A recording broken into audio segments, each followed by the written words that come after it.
दोस्तों, मैं एक के बाद एक जबरदस्त थ्रिलर सस्पेंस मूवीज आपके सामने लेकर आ रहा हूं और आप लोगों को वो मूवीज काफी पसंद भी आ रही हैं।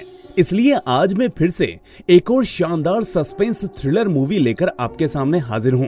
तो चलिए बिना देरी किए शुरू करते हैं आज की ये एक्सप्लेनेशन। तो मूवी की शुरुआत में हम भैरवा कोना नाम के गांव को देखते हैं, जहां लोग देर रात रंग बिरंगे कपड़ों में किसी तरह का फेस्टिवल मना रहे होते हैं। वहीं दूसरी तरफ एक आदमी डरते हुए जंगल में भाग रहा होता है, जिसे काले लिबास में लिपटे लोग पकड़ लेते हैं। ये लोग पकड़े गए आदमी को गाँव की एक बूढ़ी औरत के पास ले जाते हैं, जहाँ ये आदमी गिड़गिड़ाकर कहने लगता है कि अब मैं कभी भी भागने की कोशिश नहीं करूँगा। लेकिन ये बूढ़ी औरत पदम्मा कहती है कि एक बार अगर कोई भैरवा कोना में दाखिल हो गया तो यहाँ से लौट नहीं सकता। इसके बाद उस आदमी को जंजीर से बांध दिया जाता है और तभी एक अजीब चीज उस पर वार करती है, जिसके हमले से ये आदमी मारा जाता है। और थोड़ी देर बाद हम उस जगह पर एक अजीब से मेंढक को देखते हैं। अब यहाँ से सीन एक वसावा नाम के आदमी पर शिफ्ट होता है, जो कि पेशे से एक स्टंटमैन है। लेकिन आज वो एक शादी में आके दुल्हन के गहने चुराकर आग वाला स्टंट मारते हुए भाग निकलता है। आगे वसावा को उसका साथी जॉन मिलता है और तभी वसावा को उसके बॉस का कॉल आता है। ये बॉस वही बंदा होता है जो कि वसावा को फिल्मों में काम दिलवाया करता था। खैर, इनकी बातों से हमें पता चलता है कि वसावा किसी भूमि नाम की लड़की के पीछे अपना समय बर्बाद कर रहा है और इसी के चक्कर में वो काम पर ध्यान भी नहीं दे रहा है। यहाँ ये सीन अब फ्लैशबैक में जाता है, जिसमें हमें पता चलता है कि वसावा भूमि से ऐसे ही बीच रास्ते में मिल गया था। दरअसल एक चोर भूमि का बैग लेकर भाग रहा था, लेकिन वसावा ने उस चोर को पकड़ने में भूमि की मदद की। चोर को पकड़ने के बाद जब वसावा ने उस बैग को चेक किया तो उसमें कुछ कंकाल पड़े थे, जिन्हें देखकर वो एकदम से शॉक हो जाता है और इतने में भूमि आकर उस बैग को ले लेती है। अब यहाँ से कहानी प्रेजेंट में आती है, जहाँ वसावा और जॉन करीब 60 लाख रुपए के जेवर लेकर शहर से भागने की फिराक में थे। मगर रास्ते में उन्हें एक स्कूटी गिरी हुई मिलती है और साथ ही वहाँ एक लड़की भी बेहोश पड़ी हुई थी। ऐसे में वसावा लड़की को अपनी गाड़ी में लिटा देता है ताकि उसे अस्पताल पहुँचा सके।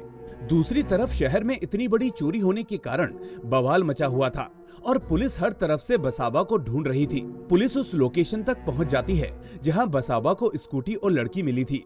यहां इंस्पेक्टर नोटिस करते हैं कि स्कूटी के पास काफी सारा खून गिरा हुआ था, लेकिन ये खून इंसान का नहीं बल्कि किसी मुर्गी का था। इससे वो समझ जाते हैं कि यहाँ एक्सीडेंट नहीं हुआ है, बल्कि ये काम एक मशहूर क्रिमिनल गीता का है, जो एक्सीडेंट का नाटक करके गाड़ी वाले लोगों का पैसा लूट लेती है। उधर हम देखते हैं कि गीता बस बेहोश होने का नाटक कर रही थी और वसावा की बातें सुनकर वो अब तक जेवर गहने के बारे में सब कुछ जान चुकी थी। अब कुछ दूर आगे एक पुलिस चेक पोस्ट थी और वहाँ से वसावा और जॉन गाड़ी भगाते हुए जंगलों में काफी दूर पहुँच जाते हैं। यहाँ जॉन और वसावा डिसाइड करते हैं कि आज रात उन्हें इसी जंगल में गुजारनी होगी, वरना पुलिस उन्हें पकड़ सकती है। अब जंगल में उन्हें जुगनू का झुंड दिखता है और ये उसका पीछा करने लग जाते हैं। उन्हें लगता है कि वहाँ आसपास कोई छोटी सी बस्ती हो सकती है जहाँ ये आराम से रात गुजार सकते हैं। अब कुछ ही दूर आगे जाकर उन्हें एक पत्थर के टीले पर भैरवा कोना लिखा हुआ दिखता है और जैसे ही ये लोग वहाँ एंटर करते हैं, एक आदमी लालटेन लेकर इनकी गाड़ी के बोनट पर आ धमकता है। ये क्रीपी आदमी कहता है इस गांव में बाहर वालों का आना बिल्कुल मना है, लेकिन वहीं बैठा एक गार्ड बिना देखे कहता है कि इनके साथ एक लड़की है तो उन्हें अंदर आने दो। तो वसावा और जॉन अपनी गाड़ी गांव के अंदर लाते हैं। यहाँ बिजली की कोई व्यवस्था नहीं थी और हर जगह मशाल जले हुए थे। इसके अलावा इस जगह पर भगवान विष्णु की कई बड़ी बड़ी मूर्तियाँ लगी हुई थी और गांव में उत्सव का माहौल जैसा लग रहा था। कुछ दूर जाते ही वसावा और जॉन कुछ लोगों को एक जगह इकट्ठा देखते हैं। वहाँ एक पंडित गरुड़ पुराण का पाठ कर रहे होते हैं। वो लोगों से कहते हैं कि गरुड़ पुराण वो अथर्व ग्रंथ है जो खुद भगवान विष्णु ने सबसे पहले गरुड़ को सुनाया था। गरुड़ पुराण में आत्माओं के बारे में बात की गई है और आज हम उसी का पाठ करेंगे। इन गुरुजी के आसपास हम लोगों के भारी हुजूम को देखते हैं। साथ में वहाँ खंबे पर कई लोगों को बंधा हुआ भी देखते हैं। वसावा देखता है कि उन लोगों पर जलते हुए कोड़ों से वार किया जा रहा है।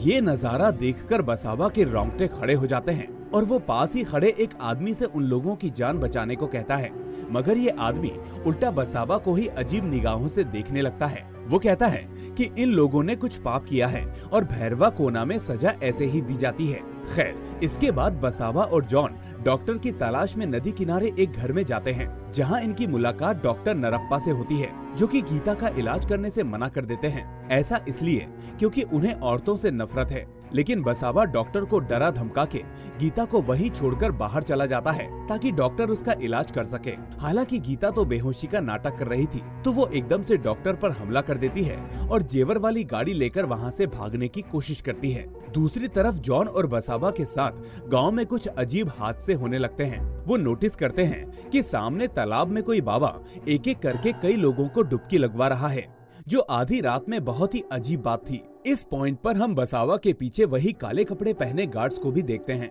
जो शायद उस पर नजर रखे हुए थे। और तो और जॉन को भी गांव में एक लड़की मिलती है, जो एक झटके से उसकी आंखों के सामने से गायब हो जाती है, जिससे वो काफी डर जाता है। इस बीच बसावा की नजर उस जगह पर पड़ती है जहां उन्होंने अपनी गाड़ी पार्क की थी। वो देखते हैं कि गाड़ी अब वहां से गायब हो चुकी थी। तभी जख्मी डॉक्टर नरप्पा इन्हें गीता के बारे में बताता है और ये लोग तुरंत उसकी तलाश में निकल पड़ते हैं। उधर गीता के साथ भी अब अजीब घटनाएं होने लगी थी। वो बाहर निकलने की कोशिश करती है, लेकिन जल्द ही उसे कई लोग घेर लेते हैं। ये सभी लोग साइकिल्स पर बैठे हुए थे और बहुत ही डरावनी तरह से उसे देख रहे थे। तभी इनमें से एक आदमी आकर गीता पर हमला करता है और उसे बेहोश कर देता है। फिर अगले सीन में हम गीता को होश में आता हुआ देखते हैं, जब बसावा, जॉन और डॉक्टर नरप्पा उसे ढूंढ चुके थे, लेकिन गाड़ी अब यहाँ नहीं थी। और ऐसे में गीता अपने साथ हुई घटना उन्हें बताती है, जिसके बाद बसावा नरप्पा से अपनी कार ढूंढने के लिए कहता है, क्योंकि उसके लिए सुबह तक वो जेवर ढूंढना बहुत ही जरूरी है। बसावा की बात सुनकर नरप्पा काफी गंभीर हो जाता है और वो कहता है कि इस गांव में आकर कोई भी चीज खो जाए तो उन्हें उस चीज को भूल जाना चाहिए, वरना उनकी भी जान जा सकती है। जब बसावा उसकी बात समझ नहीं पाता तो नरप्पा उन्हें एक जगह पर ले जाता है जहाँ से सारा गाँव दिख रहा था। नरप्पा बताता है कि इस गांव की हर गली को खूनी या लुटेरों की गली कहा जाता है। यहाँ मौजूद हर इंसान किसी गुस्से या बदले की आग में जल रहा है और यहाँ लोग जब देखो तब किसी न किसी को मौत की घाट उतारते रहते हैं, क्योंकि इस गांव में हर किसी के दिल में सिर्फ नकारात्मकता भरी पड़ी है। ऐसे में बसावा और उसके साथियों को किसी तरह अपनी जान बचाने के बारे में सोचना चाहिए, न कि पैसे और गहनों के बारे में। अब नरप्पा की वार्निंग सुनने के बाद बसावा अपना फैसला नहीं बदलता, क्योंकि उसे हर हाल में वो जेवर वापस चाहिए थे, क्योंकि उसे किसी न किसी वजह से उनकी सख्त जरूरत थी। उसके बाद नरप्पा कहता है कि इस स्थिति में एक ही इंसान उसकी मदद कर सकता है और वो है पदम्मा, जो इस गांव की रक्षा करती है। अब पदम्मा वही औरत है जिन्हें हमने फिल्म की शुरुआत में देखा था। अब नरप्पा इनको पदम्मा के घर लेकर जाता है, लेकिन वो उन्हें नहीं मिलती। उधर पदम्मा को हम एक हवेली में देखते हैं, जो कि किसी कत्ल का अड्डा जैसा लग रहा था। वो कहती है कि दिन पर दिन उनका गैंग बड़ा होता जा रहा है। ये सही भी है, क्योंकि नफरत और भी नफरत को जगह देती है। आगे हम पदम्मा को अपनी लाठी आगे रखते देखते हैं, जिससे एक हरे रंग की रोशनी बाहर आ रही थी। इसके बाद वो अपना हाथ आगे करती है और उसमें से भी एक सफेद रोशनी निकलने लगती है। पदम्मा वहाँ मौजूद सभी लोगों से कहती है कि अगर उन्हें सच तक पहुँचना है तो उन्हें उनका हाथ थाम लेना चाहिए। पदम्मा की बात सुन हवेली में मौजूद सभी लोग उनकी तरफ बढ़ने लगते हैं, लेकिन तभी ऊपर सीढ़ियों से एक आदमी उतरकर आता है, जिसका नाम होता है राजप्पा। हमें पता चलता है कि ये सभी लोग राजप्पा के ही आदमी हैं और उसके लिए काम करते हैं। पदम्मा राजप्पा से कहती है कि वो यहाँ उसी से मिलने आई है। उसे अपने गुस्से को त्याग देना चाहिए और उसका हाथ थाम लेना चाहिए, क्योंकि गुस्से से किसी का भला नहीं होता। मगर राजप्पा साफ साफ इनकार कर देता है और वो कहता है कि जब तक वो अपना बदला पूरा नहीं कर लेता तब तक वो शांत नहीं होगा। यहाँ से सीन वापस बसावा पर आता है, जिसे एक छोटी बच्ची दिखाई देती है और इस बच्ची का पीछा करके वो एक पेड़ के पास पहुँच जाता है, जिसमें मशाल जल रही होती है। यहाँ बसावा पदम्मा से मिलता है और पदम्मा बसावा को उसके नाम से बुलाती है।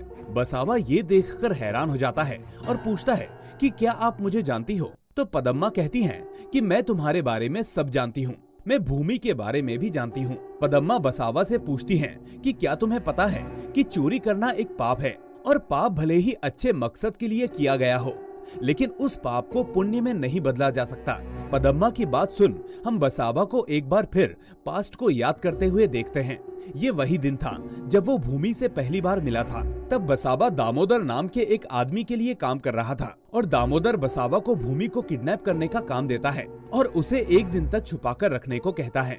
ऐसा इसलिए क्योंकि उसे भूमि से कोई जरूरी काम निकलवाना था। अब बसावा इस काम को अंजाम तो नहीं देना चाहता था, मगर उसे दामोदर की बात माननी पड़ती है। फिर हम देखते हैं कि बसावा भूमि को किडनैप करके एक सुनसान जगह पर ले आता है, लेकिन जब भूमि को होश आता है तो वो वहाँ से भागने की कोशिश करती है। इस बीच उस जगह पर भूमि का भाई भी पहुँच जाता है, जो उम्र में काफी छोटा था। बसावा उस बच्चे को बंदी बना लेता है और भूमि से पूछता है कि आखिर वो कौन है और उस दिन वो इंसानी कंकाल लेकर कहाँ जा रही थी। अब बसावा की बात सुनकर भूमि अपनी कहानी रिवील करती है और उसे बताती है कि वो इस शहर से दूर बसे एक गांव पंजागुदम की रहने वाली है। वो और उसके गांव वाले मानते हैं कि ये जमीन, ये धरती किसी के नाम की नहीं है, बल्कि ये तो भगवान की देन है। इसलिए इतने सालों में उन्होंने कभी भी अपने गांव की जमीन की रजिस्ट्री नहीं कराई। मगर एक दिन दामोदर और उसके आदमी की नजर उनके गांव पर पड़ गई और उन्होंने जबरन सभी लोगों को गांव से निकाल दिया।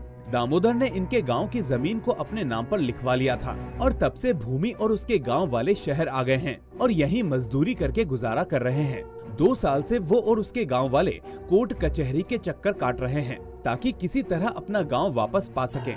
मगर वकील ने साफ साफ कह दिया है कि उनके पास कोई ठोस सबूत होने चाहिए, तभी कोर्ट उनकी बात मानेगा। अब उस गांव में उनकी बनाई कोई भी बिल्डिंग तक नहीं है जिससे ये साबित हो सके कि गांव उनका है। लेकिन वो कहती है कि ऐसे में सिर्फ एक रास्ता है। भूमि आगे बताती है कि हमेशा से वो लोग मृत्यु के बाद शव को अपने ही गांव के उत्तर दिशा में दफनाते हैं। यहीं पर आज से 100 साल पहले उन्होंने अपने गांव के पहले सरदार को भी दफनाया था। इसलिए वो लोग उस जगह से उनके अवशेष निकाल लाए हैं ताकि उसे फॉरेंसिक में जमा करके ये प्रूव कर सके कि वो गाँव उनका ही है। लेकिन दामोदर को इसका भी पता चल गया और उसने भूमि को किडनैप करवा लिया। भूमि की बात सुनकर बसावा को बहुत दुख होता है और भूमि उससे मदद मांगती है, जिसके बाद वो मदद करने के लिए तैयार हो जाता है। अब यहाँ से कहानी प्रेजेंट में आती है, जहाँ बसावा को हर हाल में वो जेवर चाहिए थे। पर तभी गीता को वही साइकिल वाला आदमी दिखता है जिसने उसे बेहोश किया था। बसावा उस आदमी का पीछा करता है और उसी हवेली में पहुंच जाता है जहां राजप्पा रहता था। हवेली के अंदर बसावा राजप्पा को देखता है और उसके सारे गहने उसी के पास मौजूद थे। ऐसे में बसावा सीधे राजप्पा से कहता है कि ये सब सामान तो उसका है, इसलिए उसे वापस दे दे। लेकिन राजप्पा कहता है कि ये सब गहने तो उसने अपनी बेटी कात्यायनी के लिए बनवाए हैं। इसमें रखा एक एक गहना उसे याद है क्योंकि उसने उन्हें कांचीपुरम जाकर बनवाया था। ऐसा इसलिए क्योंकि उसकी बेटी का जन्म पुष्य की रात को हुआ था और वो उसे हर बुरी नजर से बचाना चाहता था। राजप्पा पूछता है कि बसावा को ये गहने कहाँ से मिल गए। ये सुनकर बसावा बोलता है कि ये जेवर उसके हैं और ऐसे में राजप्पा के आदमी बसावा पर हमला बोल देते हैं। बसावा फौरन राजप्पा के एक आदमी पर चाकू तान देता है और कहता है कि अगर मेरे गहने मुझे वापस नहीं मिले तो मैं तुम्हारे इस आदमी को मार दूंगा। लेकिन ये सुनकर राजप्पा का ये आदमी खुद ही अपने आप को मार लेता है और यही नहीं, वो अगले ही पल फिर से खड़ा भी हो जाता है, जहां उसके चेहरे का रंग बदल चुका था। वो किसी सांप जैसा नीले रंग का हो चुका था और उसकी जुबान भी किसी सांप जैसी ही हो गई थी। ये आदमी अब बसावा पर हमला बोल देता है, जिसके बाद बसावा और राजप्पा के आदमियों के बीच एक चूहे बिल्ली का खेल शुरू हो जाता है। ऐसे में बसावा और जॉन किसी तरह गहनों का बैग उठाकर वहाँ से भागते हैं और इस बीच हवेली के बाहर उन्हें अपनी गाड़ी भी मिल जाती है। ये लोग गाड़ी लेकर फौरन भागने लगते हैं, मगर गांव के ये भूत भी उनके पीछे भागते हैं। तभी हम आसमान में सूरज उगते हुए देखते हैं और सूरज की रोशनी में ये सभी आत्माएं जलकर गायब होने लगती हैं। बल्कि इस बीच गांव का मौजूद हर आदमी गायब होने लगता है। अब यहाँ पर नरप्पा गांव का सबसे बड़ा सच रिवील करता है और वो ये है कि इस गांव के सभी लोग भूत हैं और वो खुद भी एक भूत है। ऐसा कहते ही गांव के लोगों के साथ साथ नरप्पा भी गायब हो जाता है और ये सभी लोग धूल बनकर जमीन के एक बड़े से होल में जाने लगते हैं। इस मौके पर हम राजप्पा के एक आदमी को भी देखते हैं जो बसावा की गाड़ी से वो बैग निकाल लेता है और सभी गांव वालों के साथ उस बैग के साथ उसी होल में घुस जाता है। बसावा चाहकर भी उसे नहीं रोक पाता और इसी बीच उस गांव का दरवाजा बंद हो जाता है और सभी गांव वाले गायब हो जाते हैं। मगर बसावा कहता है कि वो उन गहनों के बिना वापस नहीं लौट सकता, क्योंकि उसे हर हाल में वो पैसे चाहिए ताकि वो अपना फर्ज पूरा कर सके। उन्हें किसी भी तरह भैरवा कोना के बारे में जानना होगा। अभी बसावा यही बात कर रहा था कि तभी गीता की नजर गांव के बाहर मौजूद उस खंडहर जैसे मंदिर पर पड़ती है। वो देखती है कि एक पुजारी उस मंदिर के अंदर पूजा करने जा रहे हैं। ये देखते ही बसावा, जॉन और गीता फौरन उस पुजारी का पीछा करते हैं और उससे भैरवा कोना के बारे में पूछते हैं। पुजारी उन्हें बताते हैं कि भैरवा कोना आज से ही नहीं बल्कि गरुड़ पुराण के दिनों से मौजूद रहा है। श्री कृष्ण के काल से ही गरुड़ पुराण हमारे धर्म का सबसे इम्पोर्टेंट हिस्सा रहा है। कहा जाता है कि भैरवा कोना के द्वार कार्तिक की अमावस्या के बाद पूस की रातों तक शुक्ल पक्ष में खुलते हैं और कृष्ण पक्ष की शुरुआत में बंद हो जाते हैं। इस बात का जिक्र खुद गरुड़ पुराण में भी था। इसलिए कई लोग भैरवा कोना में दाखिल होने के लिए आते हैं पर वापस जिंदा नहीं लौट पाते। अब ये बातें जब उस समय के राजा को पता चली तो उन्होंने गरुड़ पुराण के आखिरी पन्नों को निकलवा दिया जिसमें भैरवा कोना के बारे में लिखा गया था। वो पंडित कहते हैं कि हाँ, ये गाँव आत्माओं का नगर है। जब भी किसी आत्मा को मुक्ति नहीं मिलती और वो गुस्से और बदले की आग में जलता रहता है तो वो भैरवा कोना में आकर फंस जाता है। इसके बाद जिस दिन उन्हें शांति मिलती है उसी दिन वो ये जगह छोड़कर पुनर्जन्म को प्राप्त करता है। इसलिए ये आत्माएं लोगों को मार डालती हैं क्योंकि इन्हें बस बदला लेना है। पुजारी की बातें सुनने के बाद बसाबा उन्हें पदम्मा के बारे में पूछता है, जिस पर पुजारी बताते हैं कि पदम्मा असल में आत्माओं को आजाद करना चाहती है। उनकी लाठी में भगवान शिव और माँ पार्वती का आशीर्वाद है जिससे वो आत्माओं को कंट्रोल कर सकती हैं। वो भैरवा कोना में आत्माओं को बंद करके रखती हैं और यदि कोई भागना चाहे तो उसे सजा भी देती है। लेकिन असल में उनका काम आत्माओं से गुस्से और बदले की भावना को अलग करना है ताकि उनका पुनर्जन्म हो सके। तो दोस्तों, अब जो हमने पहले सीन में देखा था जहां वो आदमी मेंढक बन गया था, तो हो सकता है वो उसका असल में पुनर्जन्म हो। अब सारी बातें बताने के बाद पुजारी जी भी बसावा को यही सजेस्ट करते हैं कि वो अपनी जान बचाकर यहाँ से चला जाए क्योंकि आज रात भैरवा कोना का दरवाजा आखिरी बार खुलेगा जिसके बाद वो 1 साल के लिए बंद हो जाएगा। यानी कि अगर आज रात को वो लोग इस गांव में ठहरे तो कभी वापस नहीं लौट पाएंगे। तो पुजारी की बात सुनने के बाद जॉन और गीता उसी वक्त इस इलाके को छोड़ने के लिए कहते हैं, लेकिन बसाबा इसके लिए राजी नहीं होता। वो हर हाल में गहने वापस पाना चाहता था। अब भूमि के लिए उसका प्यार देखकर गीता और जॉन भी बसावा का साथ देने के लिए राजी हो जाते हैं। इसके बाद ये लोग एक प्लान बनाते हैं जिसमें कि ये लोग गीता को राजप्पा के सामने उसकी बेटी बनाकर पेश करेंगे। राजप्पा सालों पहले मरा था और इसलिए उसे मालूम नहीं था कि उसकी बेटी कात्यायनी कैसी दिखती है। वो गीता को उसकी बेटी समझकर गहने देने के लिए राजी हो जाएगा और वो लोग वहाँ से किसी भी तरह निकल जाएंगे। तो अगले सीन में हम तीनों को उसी गाँव में देखते हैं जहाँ से उन्होंने उन गहनों को चुराया था। यहाँ ये लोग राजप्पा की हिस्ट्री जानने आए थे ताकि आत्माओं को उन पर कोई शक न हो। उन्हें पता चलता है कि वो आदमी जिससे उन्होंने इन गहनों की चोरी की थी, खुद उसने भी इन गहनों को कहीं से चुराया था। दुल्हन का बाप रिवील करता है कि उसके चाचा मुरली आज से 25 साल पहले एक डाकू के लिए काम करते थे जिसका नाम था राजप्पा।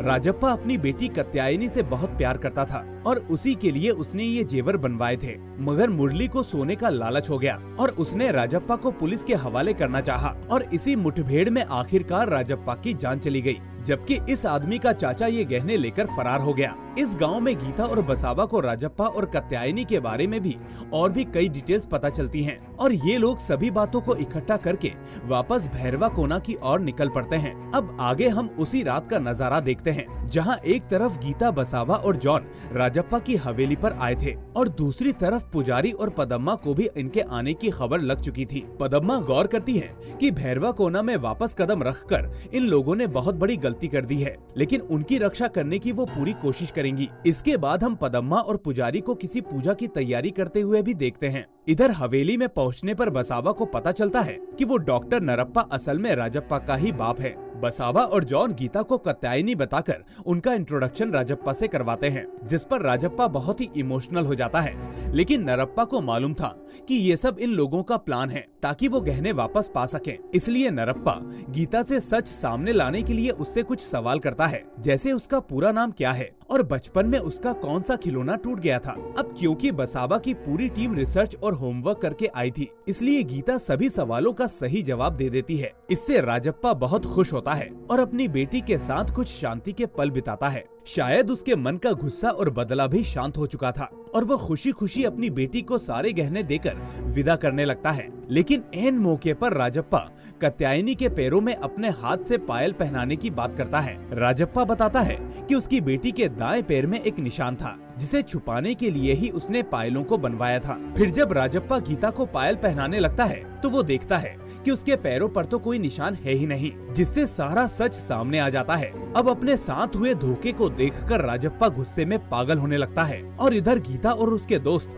किसी तरह गाड़ी में बैठकर भागते हैं, जहां राजप्पा के आदमी उसका पीछा करते हैं। बसावा उन्हें चकमा देते हुए किसी तरह आगे भागता है, मगर बीच रास्ते में पदम्मा उसे रोक लेती है। बसावा उन्हें सामने से हटने को कहता है और पदम्मा मुस्कुराती हैं। वो कहती हैं कि भैरवा कोना में कोई यूं ही नहीं आ जाता, उनकी किस्मत उन्हें यहाँ लाती है। वो कहती हैं कि यहाँ कोई है जो तुम्हारा इंतजार कर रहा है। ठीक इसके बाद हम सामने से भूमि को आते हुए देखते हैं। जी हाँ दोस्तों, भूमि की आत्मा आगे आती है और बसावा से पूछती है कि उसने उसे क्यों मारा। इस पर बसावा बहुत इमोशनल हो जाता है और कहता है कि उससे बहुत बड़ी गलती हो गई, लेकिन भूमि का मानना था कि बसावा के कारण ही आज उसके गांव के लोग बेघर हैं, क्योंकि उसने उसे मार डाला, इसलिए वो भी भैरवा कोना से जिंदा वापस नहीं जाएगा। बसावा भूमि को समझाने की कोशिश करता है कि वो ये सब उसके गांव के लिए ही कर रहा है, मगर भूमि उसकी कोई बात नहीं सुनती। तभी यहाँ राजप्पा भी आ जाता है और वो बसावा पर हमला बोल देता है। इस बीच भूमि पदम्मा के पास आती है और उनसे पूछती है कि उसने सही तो किया ना, कहीं उससे कोई भूल तो नहीं हो गई। तभी यहाँ ये रिवील होता है कि असल में भूमि ने ही भगवान भैरव की मूर्ति पर बसावा की बलि चढ़ाई थी, जिस कारण बसावा इस गांव में आ फंसा। लेकिन आज पदम्मा भूमि को अपना हाथ थाम लेने को कहती है ताकि वो असली सच जान सके। हम पदम्मा के हाथों से उसी सफेद रोशनी को आते हुए देखते हैं, जो कि भूमि को उसी दिन पर ले जाता है जिस दिन बसावा ने उसे अगवा किया था। हम देखते हैं कि बसावा तय करता है कि वो हर हाल में भूमि को बचाएगा, मगर भूमि ये बात समझ नहीं पाती और वो अगली सुबह बसावा को उसी के घर में बंद करके भाग जाती है। अब दामोदर के आदमी उस पर हमला कर देते हैं और भूमि बहादुरी से उनका सामना करती है और वहाँ से भी भाग निकलती है। इतने में यहाँ बसावा भी पहुँच जाता है और वो भी भूमि की मदद ही कर रहा होता है, लेकिन मारपीट में गलती से चाकू भूमि की गर्दन पर लग जाता है, जिससे उसकी मौत हो जाती है। तो हाँ, भूमि की मौत बसावा के हाथों ही हुई थी, लेकिन ये एक गलती थी और भूमि की मौत के बाद बसावा पूरी तरह से टूट गया था और उसने कसम खाई थी कि वो इस गांव के लोगों को उनकी जमीन वापस दिलवाएगा। इसके लिए उसे कोर्ट में उन लोगों की गवाही दिलवानी होगी जिन्होंने गांव वालों से उनकी जमीन ली थी। ये दामोदर के आदमी थे जिन्हें दामोदर ने मुंह बंद रखने के लिए लाखों रुपए दिए थे। बसावा उन्हें सच कबूल करने के लिए करोड़ों रुपए देने का वादा करता है और इसके लिए ही वो उसी आदमी के घर गहने लूटने पहुंचता है जो जमीन हड़पने में शामिल था। तो दोस्तों, आई होप आप समझ गए होंगे कि इस कहानी में क्या हो रहा है और क्यों गहने लूटे गए थे। खैर, अब इधर पुजारी की पूजा से पदम्मा की वो जादुई लाठी अपने आप उठ खड़ी होती है और बसावा के पास पहुंच जाती है, जो लहू लुहान हो चुका था। बसावा उस लाठी को उठाकर राजप्पा के आदमियों को एक एक करके हरा देता है और अंत में वो राजप्पा के पास पहुंच जाता है, जो कि अब गुस्से की आग में जल रहा था। वो कहता है कि जब तक वो अपने खूनी को सजा नहीं दे देता तब तक वो इस दुनिया को छोड़कर कहीं नहीं जाएगा। लेकिन बसावा उसे बताता है कि अगर उसने अपने खूनी को सजा दी तो उसकी बेटी कात्यायनी फिर से अनाथ हो जाएगी। बसावा यहाँ रिवील करता है कि असल में वो जिस दुल्हन के गहने लेकर भागा था वो कात्यायनी ही थी। राजप्पा के मरने के बाद उसके आदमी मुरली को अपनी गलती का एहसास हुआ और उसने कात्यायनी को गोद ले लिया। तब से वो उसका पालन पोषण करता रहा और अब कात्यायनी उसी को अपना पिता मानती है। बसावा यहाँ राजप्पा से पूछता है कि क्या वो एक बार फिर से अपनी बेटी को अनाथ कर देना चाहता है। ये सुनकर बसावा काफी इमोशनल हो जाता है और अपने बदले को उसी पल त्याग देता है। इसके बाद हम राजप्पा को अपनी बेटी की तस्वीर देखते हुए पाते हैं, जो उसे बसावा अपने फोन पर दिखाता है। भूमि भी बसावा से माफी मांगती है और हम उन्हें एक साथ देखते हैं। अगली सुबह उगते सूरज के साथ हम सभी आत्माओं को मुक्ति मिलते देखते हैं और यही होता है इस शानदार मूवी का दी एंड। दोस्तों, फिल्म में दिखाई गई बातें, हिस्टोरिकल कहानियाँ कितनी एक्यूरेट हैं ये कहा नहीं जा सकता, लेकिन ये सच है कि गरुड़ पुराण हमारे 18 महाग्रंथों में से एक है, जिसके दूसरे भाग प्रेत खंड में आत्माओं, प्रेतों और नरक के बारे में बात की गई है, जहाँ कई बार आत्माओं को इंतजार करना पड़ता है। खैर, अभी के लिए इतना ज्ञान ही काफी है। आपको ये मूवी कैसी लगी मुझे कमेंट करके जरूर बताएं। अगर आप इस मूवी पर कोई स्पेसिफिक कमेंट करना चाहते हैं तो जरूर कीजिए। सबसे सही कमेंट को मैं अगली वीडियो में फीचर करूंगा। और दोस्तों, अगर आप पहली बार हमारे चैनल पर आए हैं तो चैनल को सब्सक्राइब करके बेल आइकन को भी दबाना ना भूलें। हम आपसे वादा करते हैं कि आपका एंटरटेनमेंट हमेशा होता रहेगा। अब मैं मिलूंगा आपसे अगली ऐसी ही शानदार मूवी में। Till then take care and thanks for watching.